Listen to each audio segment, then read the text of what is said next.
Shalom, selamat pagi Bapak Ibu dan saudara-saudari yang terkasih dalam Tuhan Yesus Kristus.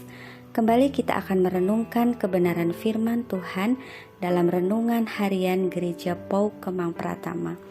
Namun sebelumnya, mari kita berdoa. Hati kami limpah dengan segala ucapan syukur ya Tuhan, buat penyertaan-Mu yang tiada henti-hentinya dalam hidup kami. Bersyukur untuk pagi hari ini kami boleh bangun dengan tubuh yang sehat dan dapat menikmati pagi yang indah. Kami rindu pagi hari ini sebelum melangkahkan kaki kami untuk menjalankan setiap tugas dan tanggung jawab yang telah Tuhan percayakan, kami mau membaca dan merenungkan kebenaran firman Tuhan. Urapi kami dengan hikmat-Mu agar kami memahami maksud Tuhan dan kami boleh melakukan firman-Mu itu hari lepas hari. Hanya di dalam nama Tuhan Yesus Kristus kami berdoa. Amin.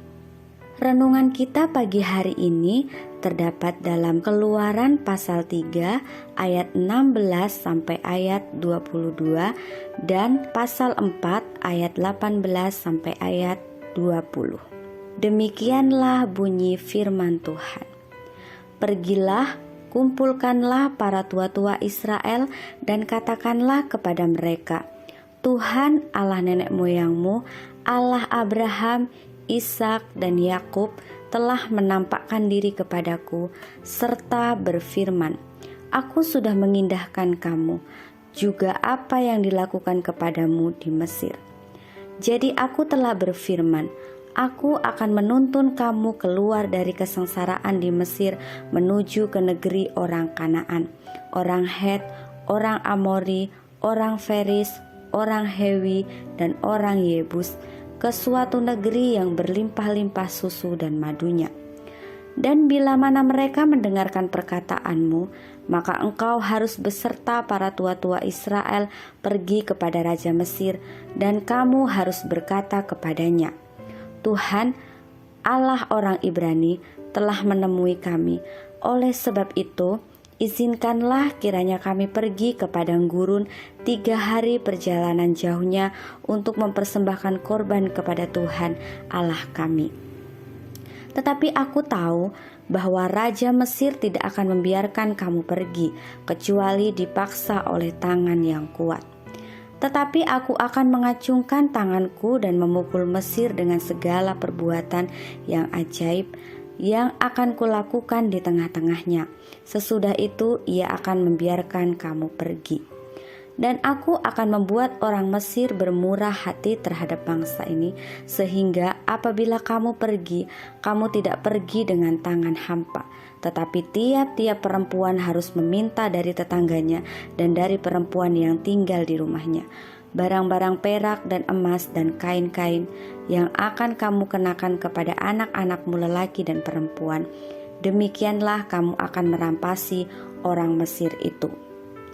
Lalu Musa kembali kepada mertuanya, Yitro, serta berkata kepadanya, Izinkanlah kiranya aku kembali kepada saudara-saudaraku yang ada di Mesir untuk melihat apakah mereka masih hidup.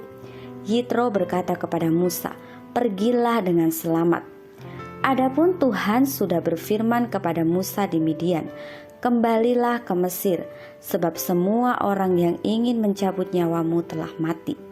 Kemudian Musa mengajak istri dan anak-anaknya lelaki, lalu menaikkan mereka ke atas keledai, dan ia kembali ke tanah Mesir, dan tongkat Allah itu dipegangnya di tangannya.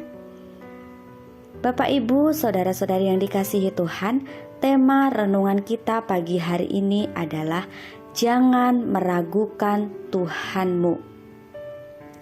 Kesempatan untuk melayani Allah tidak selalu dianggap sebagai kesempatan emas. Banyak orang yang berusaha untuk menolak kesempatan itu dengan berbagai macam alasan. Musa pada masa 40 tahun sebelumnya menyadari benar bahwa ia adalah seorang Ibrani sekaligus pangeran Mesir yang merupakan alat pilihan Allah untuk membebaskan Israel. Namun setelah masa 40 tahun menggembalakan kambing domba di padang gurun di wilayah Midian, Musa tidak lagi memiliki rasa percaya diri yang sama seperti sebelumnya. Karena itu, ketika Allah mengutus Musa, dia justru mempertanyakan dirinya, "Siapakah aku?" Bagaimana jawaban Allah? Kalau kita perhatikan, jawaban Tuhan seolah-olah tidak nyambung dengan pertanyaan Musa, karena Tuhan menjawab, "Bukankah aku akan menyertai engkau?" Dengan jawaban ini, Tuhan bermaksud mengalihkan perhatian Musa dari dirinya sendiri kepada Tuhan. Karena dalam hal ini, identitas Tuhanlah yang jauh lebih penting. Dan memang ketika kita tahu bahwa Tuhan beserta kita, maka kita dapat maju melaksanakan kehendak Tuhan. Bukan dengan keyakinan pada diri kita sendiri, melainkan pada Tuhan yang kuat dan berkuasa. Selain itu, perkataan Tuhan, "Dan bila mana mereka mendengarkan perkataanmu," bagai janji yang menenangkan hati Musa. Karena pada masa 40 tahun sebelumnya itu, saat ia meyakini panggilannya, orang Israel justru menolak dia. Lalu bagaimana mungkin mereka mempercayai dia saat ia tidak lagi memiliki apa-apa?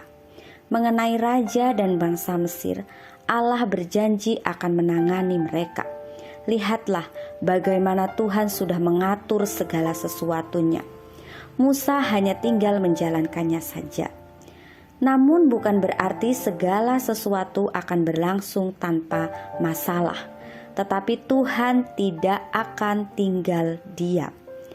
Kiranya ini membangkitkan semangat kita ketika ada kesempatan untuk kita melayani Tuhan. Ingatlah bahwa Tuhan sendiri yang akan menolong kita sehingga kita dimampukannya untuk menyatakan kemuliaan-Nya.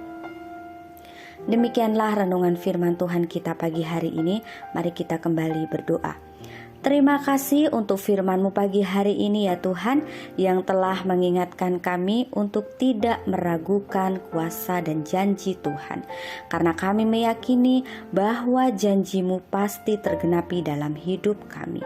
Sertai kami di sepanjang hari ini, agar apa yang kami perbuat boleh menyenangkan hati Tuhan. Jadikan kami berkat dan saksi-Mu dimanapun kami berada. Dalam nama Tuhan Yesus kami sudah berdoa dan mengucap syukur. Haleluya. Amin.